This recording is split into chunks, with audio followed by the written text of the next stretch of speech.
En tant qu'enseignant-chercheur, la pédagogie est une mission essentielle. Nos publics changent, l'accès à la connaissance et les outils pédagogiques également. À ce titre, l'agilité et la capacité à innover sont des éléments importants. Mais finalement, à quoi correspond une innovation pédagogique? Tout d'abord, l'innovation pédagogique est reliée à un ensemble de concepts ancrés sur les sciences de l'éducation. Par exemple, différencier la comodalité de l'hybridation. Comprendre que si la première relève plus de l'innovation des espaces d'apprentissage, la seconde peut quant à elle être caractérisée comme une innovation des techniques d'animation. Comprendre ce qu'est une classe inversée, renversée, une évaluation indolore ou encore un Fab Lab. Une fois cette terminologie en tête, il devient plus aisé de mobiliser des éléments de cadrage de la transformation de nos enseignements.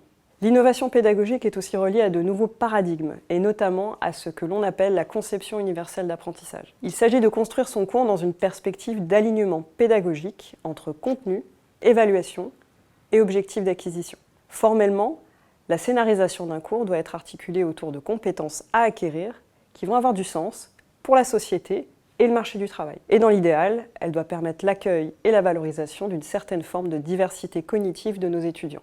Parmi les initiatives en vogue, nous retrouvons des scénarisations construites autour d'approches par projet, approches par problème ou des jeux sérieux qui offrent déjà des canevas prêts à l'emploi. Alors bien sûr, tout cela est chronophage, mais l'université en France se dote de plus en plus de dispositifs permettant d'accompagner les enseignants-chercheurs dans cette démarche. Citons par exemple le récent congé pour projet pédagogique, équivalent du CRCT. Au-delà des changements de pratiques individuelles, l'innovation pédagogique est également une passerelle entre l'enseignement et le monde de la recherche. Nous avons par exemple constaté qu'il y avait de plus en plus de thèses ces dernières années en sciences de gestion qui proposaient une thématique pédagogique. De même pour nos revues Classe et FNEJ qui proposent de plus en plus des articles de recherche centrés sur cette thématique. Dernière observation et pas des moindres, nombre de nos associations scientifiques proposent une session en conférence ou un groupe de travail sur la pédagogie universitaire. Tout ça fait partie d'un écosystème extrêmement prolifique et nous sommes tous invités, en tant qu'enseignants-chercheurs, à en faire partie.